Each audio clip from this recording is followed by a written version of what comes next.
সম্পূর্ণ কার্তিক মাস জুড়ে বিভিন্ন কিন্তু ব্রত পালন হয়ে থাকে। তার জন্য কার্তিক মাসকে মানে যে সব্বার একটা প্রিয় মাস বলে মানা হয়। তো কার্তিক মাসে সত্যি কথা বিভিন্ন ধরনের ব্রত কিন্তু পালন হয়ে থাকে। এই মাসে উপবাস ও ব্রত রেখে বাড়ির গৃহিণীরা সংসারে মঙ্গল কামনা করে থাকেন ঈশ্বরের কাছে।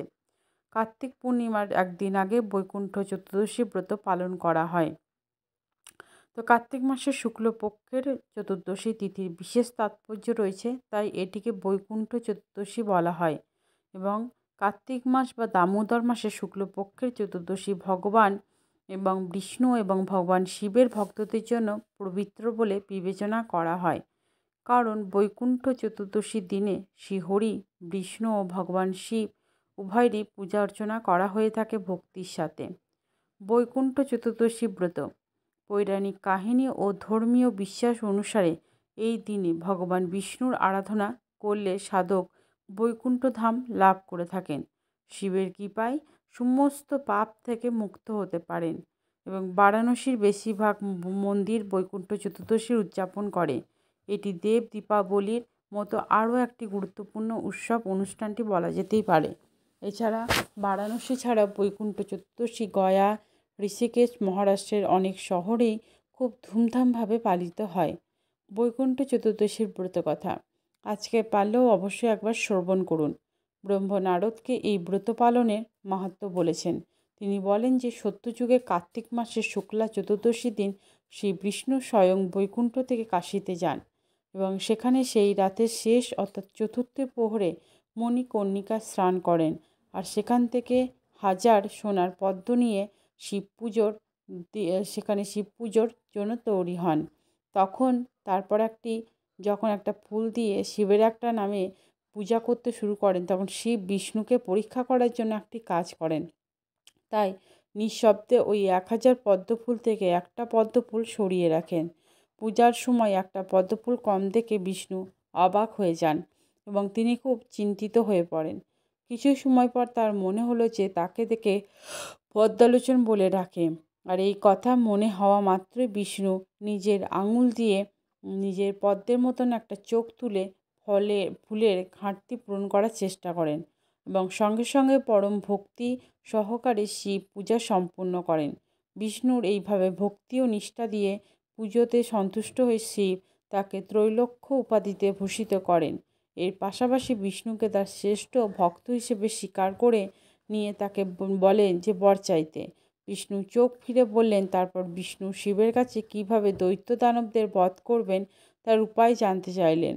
তখন মহাদেব বিষ্ণুকে সুদর্শন চক্র দান করলেন এবং বললেন যে কোনো মহাপরাক্রমশীল দানবকে এই চক্র দিয়ে বধ করা সম্ভব।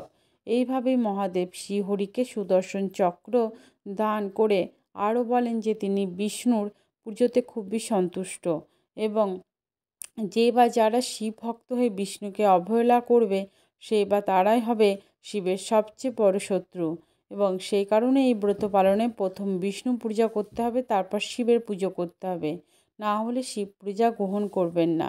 এই ব্রত বৈকুণ্ঠ চতুর্দশী ব্রত পালন নামে পরিচিত। এই ব্রত পালনে বৈকুণ্ঠ ধামে স্থান পাওয়া যায় এবং এই বৈকুণ্ঠ চতুর্দশী ব্রত পালনে পুজোতে কী লাগে? বিভিন্ন ধরনের ফল লাগে, বিভিন্ন ধরনের ফুল লাগে, গঙ্গার পবিত্র জল, ধূপ, প্রদীপ, কর্পূর, চন্দন, অক্ষত, নৈবেদ্য, ঘি, বিষ্ণু ও শিবের মূর্তি অথবা ছবি ইত্যাদি। বৈকুণ্ঠ চতুর্দশী পূজা বিধি। সবার প্রথমে চতুর্দশীর দিন খুব ভোরে অর্থাৎ ব্রহ্ম মুহূর্তে ঘুম থেকে উঠে স্নান সেরে পরিষ্কার বস্ত্র পরিধান করে এই উপবাস বা ব্রত পালনের সংকল্প গ্রহণ করুন এবং এরপরে 108টি পদ্ম ফুল দিয়ে শ্রীহরি ও ভগবান বিষ্ণুকে শিবকে পূজা করতে হবে। বিষ্ণু শিবকে পবিত্র তুলসী পাতা অর্পণ করতে হবে এবং পরিবর্তিত বিষ্ণুকে বেলপাতা অর্পণ করবেন। ভক্তরা স্নান সেরে সারা দিন উপবাস থেকে উভয় দেবতাকে অক্ষত, চন্দন, পিণ্ড এবং গঙ্গার পবিত্র জল, ফল, ফুল, কর্পূর, ধূপ নিবেদন করে পূজা শুরু করবেন এবং তারপর একটি বিশেষ নৈবেদ্য হিসেবে মাটির প্রদীপ ঘি দিয়ে জ্বালতে হবে এরপর এই দিন সারা দিন ধরে বিষ্ণু ও শিবের নাম জপ করতে হবে। বৈকুণ্ঠ চতুর্দশী ব্রত পালনের তাৎপর্য। প্রতিটি ব্রত বা প্রতিটি উপবাস কোনো না কোনো তাৎপর্য বহন করে থাকে, আর সেই তাৎপর্যকে কেন্দ্র করে এই ব্রত পালন করার জন্য একেবারে অধীর আগ্রহে থাকেন। এবং যে বৈকুণ্ঠ চতুর্দশী দিনটিকে অত্যন্ত গুরুত্বপূর্ণ বলে মনে করা হয়।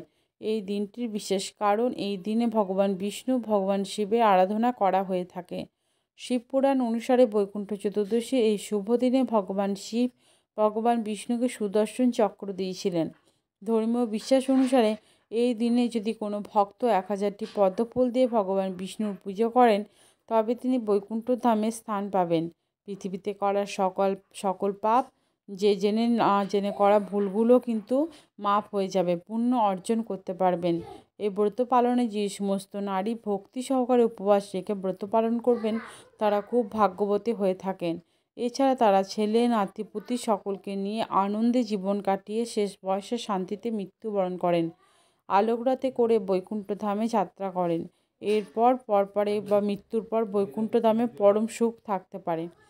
তো টাটা, বাই বাই। সবাই ভালো থাকবেন, সুস্থ থাকবেন, সাবধানে থাকবেন। আবার একটা নতুন ভিডিওর সাথে হাজির হয়ে যাব।